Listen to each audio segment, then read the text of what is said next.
5억 퇴직금 받았는데 5년 만에 생활고 50대 퇴직자의 비참한 현실. 여러분 안녕하세요. 오늘은 은퇴를 앞두고 있거나 이미 은퇴하신 5060대 분들이라면 누구나 한 번쯤 겪거나 고민해 보셨을 만한 이야기로 시작해 볼까 해요. 제목만 들어도 마음이 좀 불편하실 수도 있어요. 도대체 어떻게 5억이나 되던 퇴직금이 5년 만에 바닥이 날 수 있지?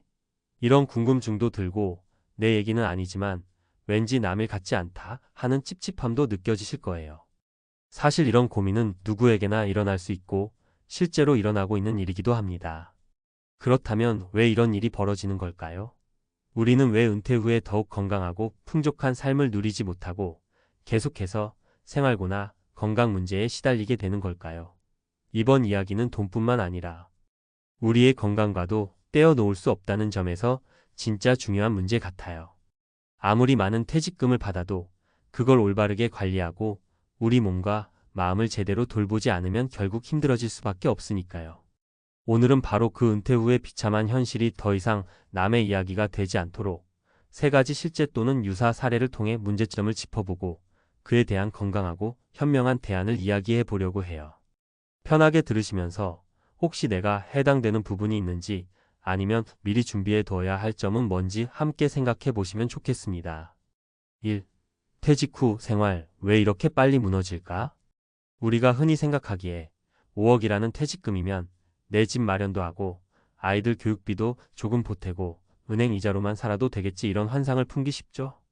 과거에는 예금 금리가 꽤 높았을 때도 있고 물가도 지금처럼 급격히 오르지 않았기 때문에 그야말로 퇴직하면 편안하게 살겠구나라는 기대가 있었습니다.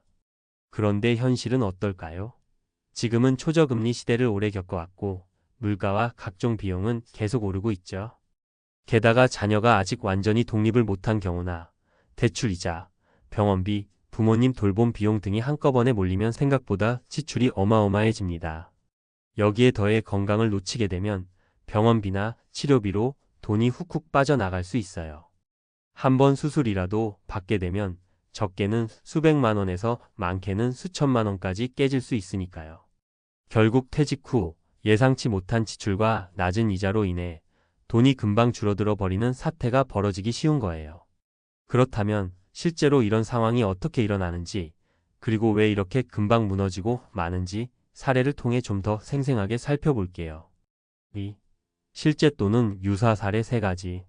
사례 1. 투자 실패와 부모님 요양비로 퇴직금이 사라진 52세 이씨.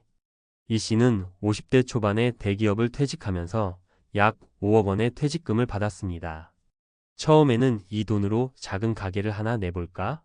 자영업도 해보고 싶고 노후 대비도 좀 해놓으면 좋겠지라는 생각을 했대요. 문제는 경험도 없이 주변에서 좋다고 하더라는 말만 듣고 음식점을 덜컥 인수한 겁니다.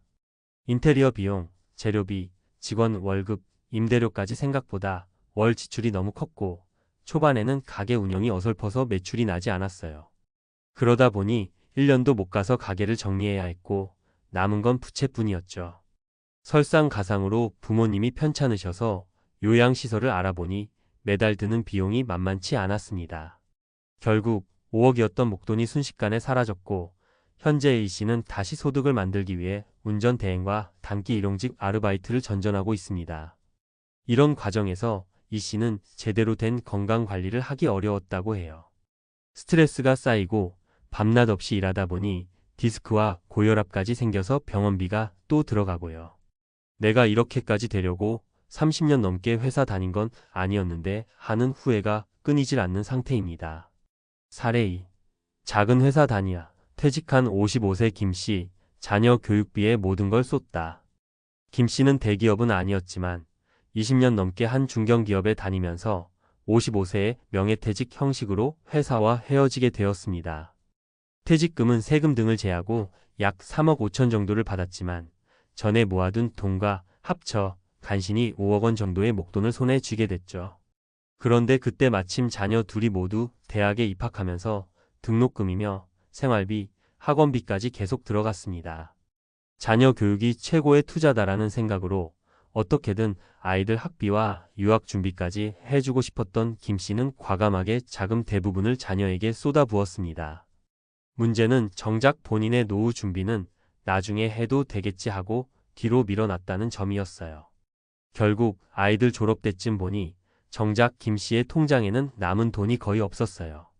게다가 55세라는 나이는 재취업하기에도 쉽지 않고 건강조차 예전만 못합니다.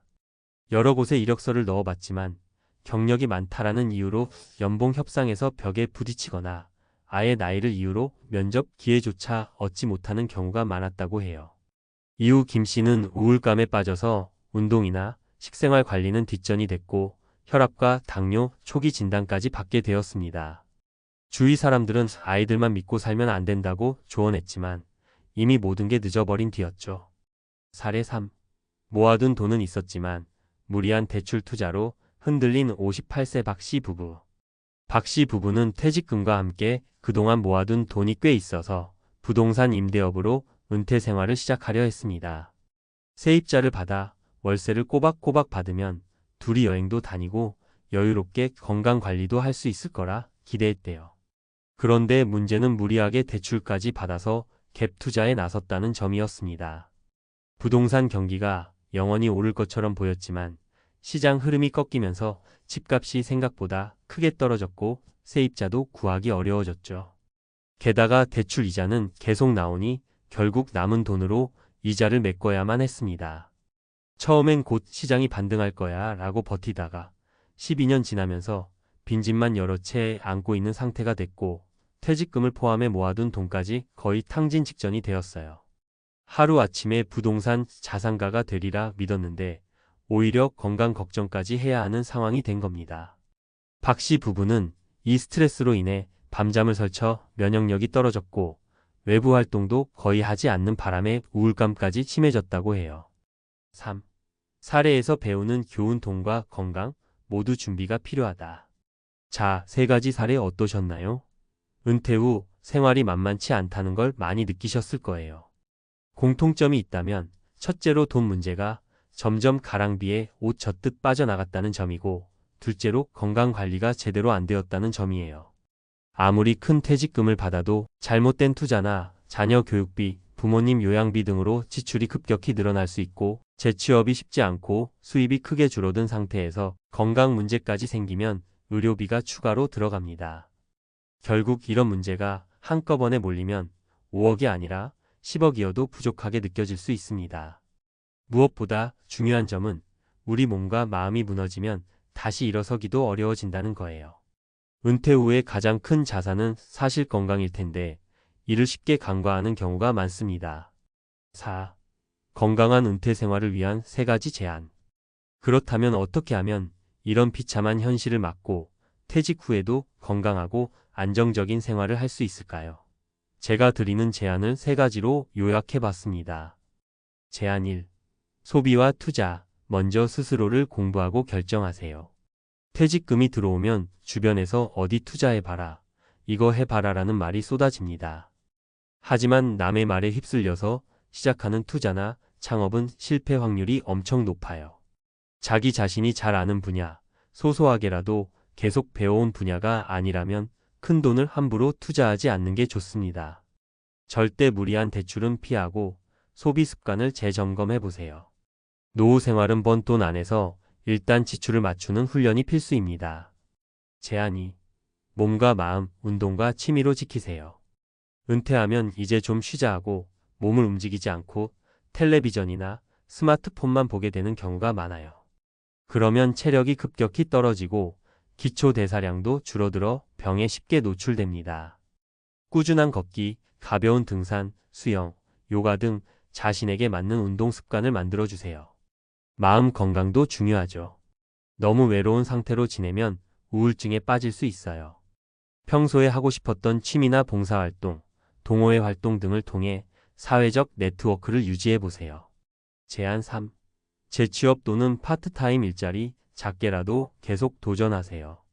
50대 중반을 넘어가면 이 나이에 누가 날 써주겠어 하고 포기하기 쉬워요. 하지만 요즘은 시니어 인력에 대한 수요도 다양하게 존재합니다. 물론 예전처럼 고연봉, 고급 직책을 기대하긴 어렵겠지만 자신이 잘할 수 있는 일이나 좋아하는 일을 작게라도 시작해보는 건 어때요? 소득이 전혀 없으면 금전적, 정신적 압박이 커지거든요. 조금이라도 수입이 있으면 지출을 줄이고 계획 세우는데 훨씬 수월해집니다. 5. 마무리하며 위기는 언제나 준비 부족에서 온다. 오늘 말씀드린 것처럼 5억이라는 퇴직금은 결코 적은 돈이 아닙니다. 하지만 잘못된 판단과 예상치 못한 지출, 그리고 건강 문제까지 겹치면 생각보다 훨씬 빨리 바닥이 날 수 있어요. 그럴 때 가장 큰 문제는 이미 몸도 마음도 지쳐버려서 다시 도전하기가 두려워진다는 점이죠. 여러분께서도 혹시 내 퇴직금만 있으면 노후는 여유롭겠지라고 막연히 생각하셨다면 오늘부터라도 한번 진지하게 재점검해 보시길 권해드립니다. 건강과 재정관리, 그리고 사회적 관계가 은퇴 후 삶의 새 기둥이라고 해도 과언이 아니니까요. 재정 측면에서는 전문가와 충분히 상의하고 자신이 잘 아는 분야부터 시작하세요. 건강 측면에서는 운동과 식습관, 스트레스 관리를 게을리하지 마세요. 관계 측면에서는 친구, 가족, 커뮤니티와의 교류를 소홀히 하지 마시고요. 오늘 이야기가 막연한 불안을 드린 것 같다면 죄송한 마음도 있어요. 하지만 우리의 현실을 직시하고 준비가 부족한 부분을 제대로 채우면 늦었더라도 얼마든지 새로운 길을 찾을 수 있습니다. 혹시 퇴직 후 어떻게 살아가야 할지 막막하셨다면 오늘 사례를 거울 삼아 나는 이렇게 되지 않으려면 어떻게 해야 하지? 한번 고민해 보시길 바래요. 여러분의 은퇴 생활, 지금보다 좀 더 건강하고 여유로운 하루하루가 되길 응원하겠습니다. 그리고 혹시나 이미 어려움을 겪고 계시더라도 용기 내서 다시 한번 시작해 보셨으면 좋겠어요. 우리의 진짜 삶은 은퇴 이후부터 본격적으로 펼쳐질 수 있으니까요. 오늘 영상이 마음에 드셨다면 좋아요와 구독, 알림 설정 부탁드릴게요. 또 비슷한 고민이 있거나 궁금한 점이 있다면 댓글로 남겨주시면 제가 최대한 답변 드릴게요.